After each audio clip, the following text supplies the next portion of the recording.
കഥ എനിക്കും ഒരു ചിത്രശലഭം ആകണമെങ്കിലോ? പണ്ട് പണ്ട് വളരെ ചെറിയ ഒരു മുട്ട വിരിഞ്ഞ് അതിൽ നിന്നും ഒരു ചെറിയ പുഴു പുറത്തു വന്നു. വഴിയോരത്തെ ഒരു ചെടിയുടെ ഇലയിലായിരുന്നു അതിന്റെ ജന്മം. ആട്ടും പുഴുവാണെന്ന് പറഞ്ഞ് അതുവഴി പോയ ചില മുതിർന്ന കുട്ടികൾ അതിനെ ഈർക്കിലി കൊണ്ടെടുത്ത് ദൂരെ എറിയുവാൻ തുടങ്ങി. കൂടെയുണ്ടായിരുന്ന കൊച്ചുകുട്ടികൾ അവരെ തടഞ്ഞു. ദേഹത്താകെ കുറുകെ വരകളുള്ള ഈ സുന്ദരന് അവർ വരയൻ പുഴുവെന്ന് പേരിട്ടു. അതുവഴി അപ്പോൾ വന്ന ഇംഗ്ലീഷ് മിസ്സിനോട് അവർ ചോദിച്ചു, ഈ പുഴുവിന് ഇംഗ്ലീഷിലെ പേരെന്താണ് മാം? ടീച്ചർ സ്റ്റൈലിൽ പറഞ്ഞു, this is a striped caterpillar. Malayali പുഴുവിന് ഇംഗ്ലീഷിലും സ്ഥാനമുണ്ടെന്ന് അറിയുക കൂടി ചെയ്തപ്പോൾ കുട്ടികൾക്ക് പുഴുവിനോടുള്ള മതിപ്പ് വർദ്ധിച്ചു. അവർ അവനെ വരയൂ എന്ന് വിളിച്ചു. അങ്ങനെ വരയുവിന് ജീവിതം തുടരാൻ അവസരമായി. പുഴുവാണെങ്കിലും അവന് എന്തൊരു ഓമനത്വം! കുട്ടികൾ അവരുടെ വഴിക്ക് പോവുകയും ചെയ്തു. ചുറ്റും കണ്ട ലോകം വരയുവിനെ അത്ഭുതപ്പെടുത്തി, ആകർഷിച്ചു. കൊള്ളാമല്ലോ ഈ സൂര്യപ്രകാശം, അവൻ സ്വയം പറഞ്ഞ് സന്തോഷിച്ചു. സൂര്യപ്രകാശം ഏറ്റുകിടന്നപ്പോൾ വരയുവിന് വിശക്കാൻ തുടങ്ങി. പിറന്നു വീണ ഇല തന്നെ ആദ്യം തിന്നു തീർത്തു. നല്ല വിശപ്പ്. 2 ഇല, 3 ഇല, 4 ഇല ഇലകൾ അങ്ങനെ തിന്നു തീർത്തുകൊണ്ട് അവൻ വലുതാകാൻ തുടങ്ങി. ഒപ്പം ബുദ്ധിയും വളരുന്നുണ്ടായിരിക്കണം. സ്കൂൾ കുട്ടികൾ ആരും കാണാത്ത ഇടങ്ങളിലേക്ക് അവൻ മെല്ലെ നുരഞ്ഞു നുരഞ്ഞു നീങ്ങി. വരയൂ എന്ന് നീട്ടി വിളിക്കുവാൻ സ്കൂൾ കുട്ടികൾ ആരും അതുവഴി ചെന്നില്ലെങ്കിലും വരയൂ എന്ന പേര് അവന് ഒത്തിരി ഇഷ്ടമായിരുന്നു. ഒരു ദിവസം വരയൂ അവന്റെ ഇല തീറ്റി നിർത്തിവെച്ചു. എന്നിട്ട് ചിന്തിച്ചു, തിന്നുകയും വളരുകയും ചെയ്യുന്നതിനപ്പുറം ജീവിതത്തിന് ഒരർത്ഥമുണ്ടാവില്ലേ? ബോറടിക്കുന്നല്ലോ. അങ്ങനെ കുറ്റിച്ചെടിയോട് വിട പറഞ്ഞ് വരയൂ താഴെ ഇറങ്ങി. അവൻ ഒരു അന്വേഷകനാകുവാൻ തുടങ്ങുകയായിരുന്നു. എന്തെല്ലാം പുതുമകൾ! പുല്ല്, കുഴി, ചെറുജീവികൾ എല്ലാം അവനെ അത്ഭുതപ്പെടുത്തി. എങ്കിലും ഒന്നിലും അവൻ തൃപ്തി കണ്ടെത്തിയില്ല. അവനെ പോലെ ഇഴഞ്ഞു നീങ്ങുന്ന ഏതാനും പുഴുക്കളെ കണ്ടപ്പോൾ അവന് സന്തോഷമായി, ആവേശമായി. കണ്ടുമുട്ടിയ പുഴുക്കളെല്ലാം തിരക്കിട്ട് ഭക്ഷിക്കുകയാണ്. ആർക്കും ഒരു വാക്ക് പറയാൻ പോലും നേരമില്ല. അവരുടെ ആർത്തിയോടെയുള്ള തീറ്റി ഉൾക്കൊള്ളുവാൻ വരയുവിന് ബുദ്ധിമുട്ടുണ്ടായില്ല. കാരണം അവനും അങ്ങനെയായിരുന്നല്ലോ ഏതാനും ദിവസം മുമ്പ് വരെ. ഇവർക്ക് ജീവിതത്തെപ്പറ്റി എന്നേക്കാൾ കൂടുതലായി ഒന്നും അറിയില്ല. നെടുവീർപ്പോടെ വരയു സ്വയം പറഞ്ഞു. അങ്ങനെ ഇരിക്കുമ്പോൾ ഒരു ദിവസം കുറേയേറെ പുഴുക്കളെ വരയു ഒന്നിച്ചു കണ്ടു. അവർ കൂട്ടമായി നുരഞ്ഞു നുരഞ്ഞു നീങ്ങുന്നു. എങ്ങോട്ടാണ് അവരുടെ പ്രയാണമെന്ന് അവൻ ശ്രദ്ധിച്ചു. ആകാശത്തേക്ക് ഉയർന്നു നിൽക്കുന്ന ഒരു വലിയ തൂണ് അവൻ കണ്ടു. വരയു അവരോടൊപ്പം കൂടി. പുഴുക്കൾ തൂണിനെ ആകെ പൊതിഞ്ഞിരിക്കുന്നു. പുഴുത്തൂണ് എന്ന് ആരും വിശേഷിപ്പിച്ചു പോകും. പുഴുക്കളെല്ലാം തൂണിന്റെ മുകളിലെത്താനുള്ള തത്രപ്പാടിലാണ്. മേലോട്ട് നോക്കിയപ്പോൾ തൂണിന്റെ മുകളറ്റം മേഘത്തോട് മുട്ടി നിൽക്കുന്നുവെന്ന് വരയുവിന് തോന്നി. അത്രയ്ക്ക് ഉയരമായിരുന്നു ആ തൂണിന്. എനിക്ക് വേണ്ടത് അവിടെ കണ്ടെത്താൻ സാധിച്ചേക്കും, വരയു സ്വയം പറഞ്ഞു. ഒരു സഹയാത്രികനോട് അവൻ ചോദിച്ചു, എന്താണ് അവിടെ സംഭവിക്കുന്നതെന്ന് വല്ല പിടിയുണ്ടോ? ഞാനിപ്പോൾ എത്തിയതേയുള്ളൂ. അല്പം ഇഷ്ടക്കേടോടെ ആയിരുന്നു മറുപടി അയാളുടെ. അയാൾ തുടർന്നു, ആർക്കും ഇതൊന്നും പറഞ്ഞു തരാൻ നേരമില്ല. എത്രയോ തിരക്കിലാണ് എല്ലാവരും ഉയരത്തിലേക്ക് നീങ്ങുന്നത്. ഇത് നിങ്ങൾക്ക് കണ്ടാൽ മനസ്സിലാവില്ലേ? എന്താണ് അവിടെ ഉയരത്തിലുള്ളത്? വരയു ആകാംക്ഷയോടെ വീണ്ടും വീണ്ടും ചോദിച്ചു. അതേപ്പറ്റി ആർക്കും ഒന്നും അറിയില്ല. എന്തായിരുന്നാലും സംഗതി ഉഗ്രനായിരിക്കണം. അല്ലെങ്കിൽ പിന്നെ ഇവിടെ ഇത്രയും തിക്കും തിരക്കും ഉണ്ടാവുമോ? ഞാനൊന്ന് പൊക്കോട്ടെ, എനിക്ക് നേരമില്ല. ഇത് പറഞ്ഞു തീരുന്നതിനു മുൻപ് ആ പുഴു കൂട്ടത്തിലേക്ക് വലിഞ്ഞുപോയി. വരയുവിന്റെ തലയിൽ ആവേശ തിരയിളകി. ചിന്തകൾ കൂട്ടിച്ചേർക്കാൻ കഴിയുന്നില്ല. ഓരോ നിമിഷവും പുഴുക്കൾ അവനെ പിന്നിലാക്കിക്കൊണ്ട് തൂണുകയറ്റത്തിൽ പുരോഗമിച്ചുകൊണ്ടേയിരുന്നു. ഒരു കാര്യമേ ചെയ്യാനുള്ളൂ, കണ്ടുപിടിക്കുക തന്നെ. വരയു തിരക്കിലേക്ക്, പുഴുപ്രവാഹത്തിലേക്ക് കടന്നു കഴിഞ്ഞു. പുഴുക്കൂട്ടത്തിലെ ആദ്യ നിമിഷങ്ങൾ ഭയാനകമായിരുന്നു. വരയുവിനെ ഉന്തിയും തള്ളിയും ചവിട്ടിയും മെതിച്ചും പുഴുക്കൂട്ടം മുന്നോട്ട് നീങ്ങുന്നു. ഒന്നുകിൽ കയറുക, അല്ലെങ്കിൽ മെതിക്കപ്പെടുക. വരയു കയറാൻ തന്നെ തീരുമാനിച്ചു. ആരും ആർക്കും സഹയാത്രികനല്ലാത്ത, എന്നാൽ ഒത്തിരി പേർ ഒന്നിച്ചൊഴുകുന്ന ഒരു യാത്ര. കൂടെയുള്ളവർ ഭീഷണികളും പ്രതിബന്ധങ്ങളും മാത്രം. വരയു ഏകാഗ്രതയോടെ മുന്നേറാൻ തന്നെ തീരുമാനിച്ചു. ഈ പുഴു സംസ്കാരം വരയുവിന് അത്ര പിടിക്കുന്നില്ല. എങ്കിലും ഇതല്ലാതെ മറ്റു മാർഗമില്ല. നാടോടുമ്പോൾ നടുവേ ഓടുക തന്നെ. പ്രതിബന്ധങ്ങൾ ഇനി ചവിട്ടുപടികൾ മാത്രം. എങ്കിലും ചില ദിവസങ്ങളിൽ മേലോട്ടുമില്ല കീഴോട്ടുമില്ല എന്ന അവസ്ഥയിലായിരുന്നു. അപ്പോഴൊക്കെ അലട്ടുന്ന ചിന്ത മനസ്സിലെത്തും. എങ്ങോട്ടാണ് ഈ യാത്ര? ഉയരത്തിൽ എന്താണ് ഇരിക്കുന്നത്? മനസ്സു മടുത്ത ഒരു നാൾ ആരോടെന്നില്ലാതെ വരയു ഒച്ച വെച്ചു. എങ്ങോട്ടാണെന്ന് ഒരു പിടിയുമില്ല. എനിക്കിതേപ്പറ്റി ചിന്തിക്കാനൊട്ട് നേരവുമില്ല. ഒരു മഞ്ഞ പുഴുവിന്റെ മുകളിലൂടെയാണ് അപ്പോൾ വരയു നീങ്ങിയിരുന്നത്. അല്ലെങ്കിലും പ്രതിബന്ധങ്ങളെ ചവിട്ടുപടികളാക്കാനായിരുന്നല്ലോ തീരുമാനിച്ചിരുന്നത്. സൗമ്യതയോടെ മഞ്ഞപ്പുഴു ചോദിച്ചു. നിങ്ങൾ വല്ലതും പറഞ്ഞോ? ഒരു സംഭാഷണത്തിന് തയ്യാറല്ലാത്ത മട്ടിൽ വരയു പ്രതികരിച്ചു. ഞാൻ എന്നോട് തന്നെ സംസാരിച്ചതാണ്. പ്രത്യേകിച്ചൊന്നുമില്ല. നമ്മളൊക്കെ എങ്ങോട്ടാണ് പോകുന്നതെന്ന് ചിന്തിക്കുകയായിരുന്നു. ഞാനും അതേപ്പറ്റി ചിന്തിച്ചിരുന്നു. എന്തു ചെയ്യാനാ? ഉത്തരമില്ലാത്ത ചോദ്യമായതുകൊണ്ട് എന്തുമാവട്ടെ എന്ന് കരുതി. ഇത്രയും പറഞ്ഞു കഴിഞ്ഞപ്പോഴാണ് ഇതൊരു മണ്ടൻ പറച്ചിലാണല്ലോ എന്ന് മഞ്ഞപ്പുഴുവിന് തോന്നിയത്. അവൾക്ക് നാണം തോന്നി. പെട്ടെന്ന് തിരുത്തി. ഈ പോക്ക് നമ്മളെ എവിടെ എത്തിക്കുമെന്നതിനെ പറ്റി വേറെ ആർക്കും പ്രശ്നമില്ലല്ലോ. അതുകൊണ്ട് ഇതിൽ പ്രശ്നമില്ലായിരിക്കാം. പിന്നെയും ഒരു നാണം. മുഖം തുടുത്തു. അവൾ കൂടുതൽ സുന്ദരിയായി. നമ്മൾ നമ്മുടെ ലക്ഷ്യത്തിൽ നിന്നും എത്ര താഴെയാണ്? മഞ്ഞപ്പുഴു ചോദിച്ചു. നമ്മൾ മുകളിലുമല്ല താഴെയുമല്ല. അപ്പോൾ പിന്നെ ഇടയ്ക്കായിരിക്കണം, വരയു ഗൗരവത്തിൽ പറഞ്ഞു. ഓ എന്നു മാത്രം മഞ്ഞപ്പുഴു പ്രതികരിച്ചു. ഇരുവരും കയറ്റം തുടർന്നു. എങ്കിലും വരയുവിന് മനസ്സിൽ എന്തോ ചില വികാരങ്ങൾ അനുഭവപ്പെട്ടു. മോശമായി പോയെന്ന് തോന്നി. ഏകാഗ്രത നഷ്ടപ്പെടുന്നോ എന്നൊരു സംശയം. ഇത്രയും സംസാരിച്ച ഒരാളെ ചവിട്ടി മെതിച്ച് മുമ്പത്തെ പോലെ ഇനി എങ്ങനെയാണ് മുന്നോട്ട് കുതിക്കുക? ചുമ്മാതാണോ ഈ യാത്രയിൽ ആരും ഒന്നും മിണ്ടാതെ പോകുന്നത്? മഞ്ഞപ്പുഴുവിനെ വരയു കഴിയുന്നത്ര ഒഴിവാക്കി പോന്നു. പക്ഷേ ഒരു ദിവസം മഞ്ഞപ്പുഴു വരയുവിന്റെ വഴി മുടക്കിക്കൊണ്ട് കുറുകെ കിടന്നു. ദേഷ്യത്തോടെ വരയു അവളുടെ തലയിൽ ചവിട്ടി മുന്നോട്ട് നീങ്ങി. കൂട്ടത്തിൽ പറഞ്ഞു, ഒന്നുകിൽ നീ അല്ലെങ്കിൽ ഞാൻ. മഞ്ഞപ്പുഴുവിന്റെ നോട്ടം വരയുവിൽ ചമ്മലുണ്ടാക്കി. തൂണിന്റെ മുകളറ്റത്ത് എന്തു കുന്തമായിരുന്നാലും അത് വേണ്ടായിരുന്നുവെന്ന് അവന് തോന്നി.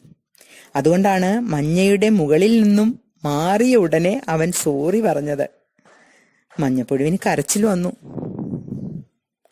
നിന്നെ കാണുന്നതുവരെ എനിക്ക് ഈ ജീവിതം തന്നെ അസഹ്യമായിരുന്നു.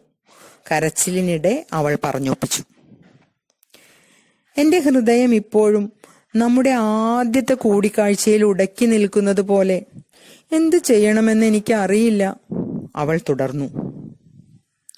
വരയൂ, നീ എന്നെ ഇത്രയും കനിവോടെ കാണുന്നുവല്ലോ എന്ന് ഓർക്കുമ്പോൾ മറ്റു തിരക്കുകളെല്ലാം ഉപേക്ഷിച്ച് നിന്നോടൊപ്പമായിരിക്കാനും പുല്ല് തിന്ന് സ്വസ്ഥമായി കഴിയാനും എനിക്കൊരു ഇഷ്ടം തോന്നുന്നു. വരയുവിന്റെ ഹൃദയം ചെറുതായൊന്ന് പിടച്ചു. ഒട്ടും പ്രതീക്ഷിച്ചിരുന്നില്ല. ഞാൻ ഇങ്ങനെയൊന്നും ആയിരുന്നില്ലല്ലോ എന്ന് അവൻ ഓർത്തു. മഞ്ഞപ്പുഴു അവന് മഞ്ജുവായി. എല്ലാം പെട്ടെന്ന് മാറിയതുപോലെ. തൂണുകയറ്റത്തിൽ നേരത്തെ ഉണ്ടായിരുന്ന താല്പര്യം ഇപ്പോൾ ഇല്ലാത്തതുപോലെ. അല്ലെങ്കിലും ഈ കയറ്റം മടുത്തെന്ന് കുറച്ചു നാളായി വരയുവിന് തോന്നുന്നുണ്ടായിരുന്നു. പക്ഷേ അങ്ങനെയെങ്കിൽ കയറ്റം ഉപേക്ഷിക്കാൻ തീരുമാനമെടുക്കണം. തീരുമാനമെടുക്കൽ അത്ര എളുപ്പമായിരുന്നില്ല. മഞ്ജു, ഒരുപക്ഷെ നമ്മൾ യാത്രയുടെ ഒടുവിലേക്ക് എത്തിക്കൊണ്ടിരിക്കുകയാവാം. പരസ്പരം സഹായിച്ചാൽ നമുക്ക് വേഗം മുകളിലെത്താം, വരയു പറഞ്ഞു. ശരിയാണ്, മഞ്ജു അനുകൂലിച്ചു. എങ്കിലും ഇരുവർക്കും അറിയാമായിരുന്നു ഇതല്ല അവർക്ക് വേണ്ടിയിരുന്നതെന്ന്. നമുക്ക് താഴോട്ട് പോകാം, മഞ്ജു പറഞ്ഞു നോക്കി. ശരി, പോകാം, വരയു സമ്മതിച്ചു. ഇരുവരും കയറ്റം നിർത്തിവെച്ചു.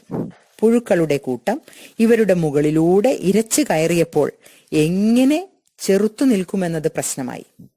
ഉടനെ വരയുവും മഞ്ജുവും കെട്ടിപ്പിടിച്ച് ഒരു പന്ത് പോലെയായി. അതുകൊണ്ട് അവരുടെ മുഖത്തും വയറ്റത്തും ഒന്നും ആരുടെയും ചവിട്ട് ഏൽക്കാതിരുന്നു. വരയും മഞ്ജുമാർ കുറേയേറെ നേരം ഒന്നും ചെയ്യാതിരുന്നു. പെട്ടെന്നാണ് തിരിച്ചറിയുന്നത് അവരുടെ മീതെ കൂടിയുള്ള പുഴുപ്രയാണം നിലച്ചിരിക്കുന്നു. ഉരുണ്ടുകൂടിയിരുന്നവർ നിവർന്ന് കണ്ണു തുറന്നു. ഇതാ അവർ തൂണിന്റെ ചുവട്ടിൽ സുരക്ഷിതമായി എത്തിയിരിക്കുന്നു. ഹലോ വരയൂ, മഞ്ജു അഭിവാദനം ചെയ്തു. ഹായ് മഞ്ജു, വരയു പ്രതികരിച്ചു. പച്ച പുൽപ്പുറം തേടി ഇരുവരും നുരഞ്ഞു നീങ്ങി. നല്ല പുല്ല്. കുറെ തിന്നു കഴിഞ്ഞപ്പോൾ രണ്ടുപേർക്കും മയക്കം വന്നു. ഉറങ്ങും മുമ്പ് അവൻ മഞ്ജുവിനെ ആശ്ലേഷിച്ചു.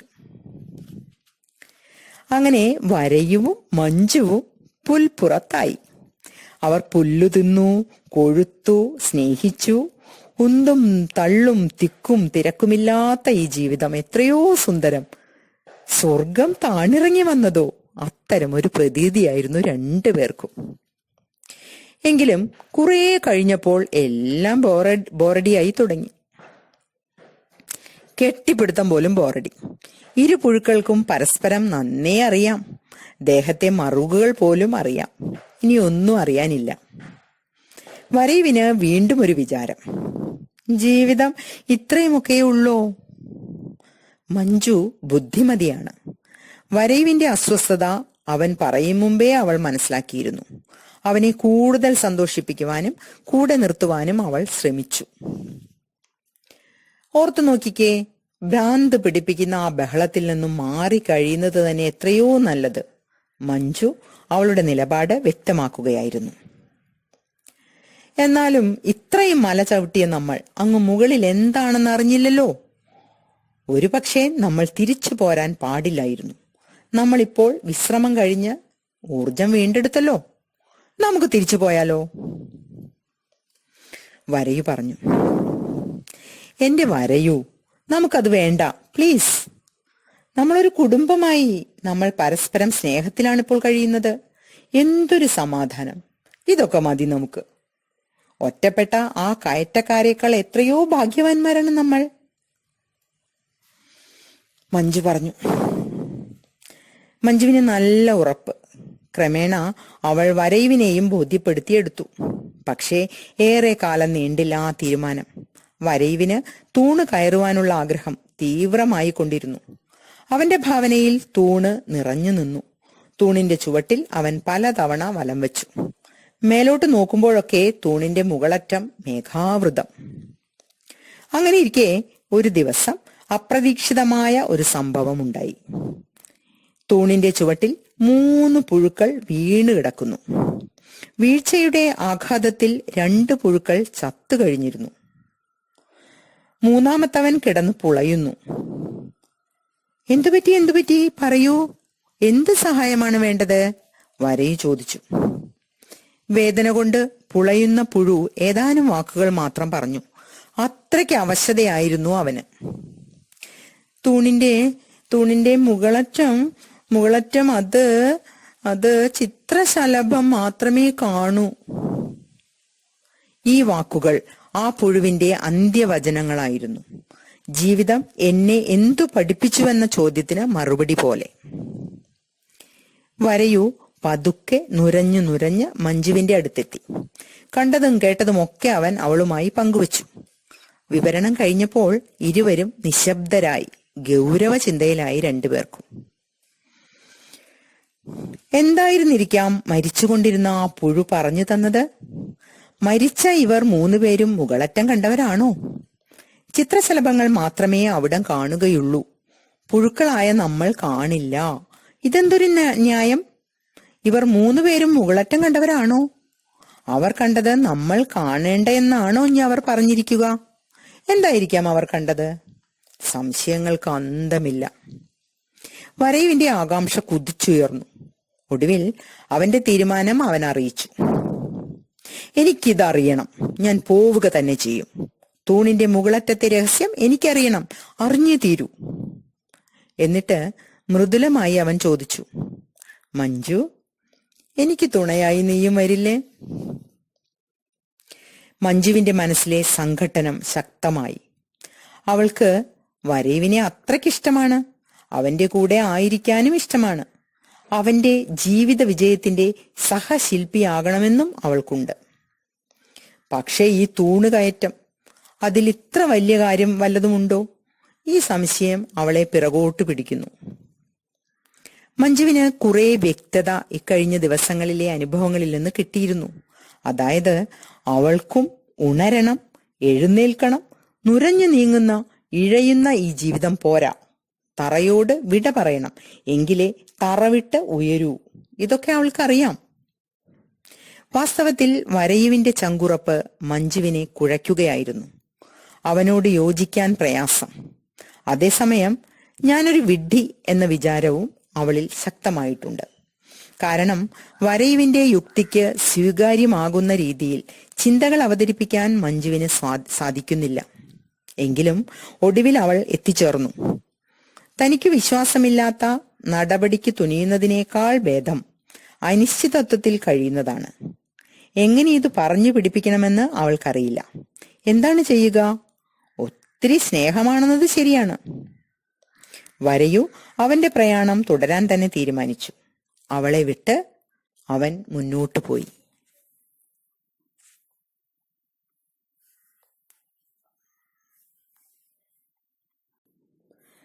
കഥ എനിക്കും ഒരു ചിത്രശലഭം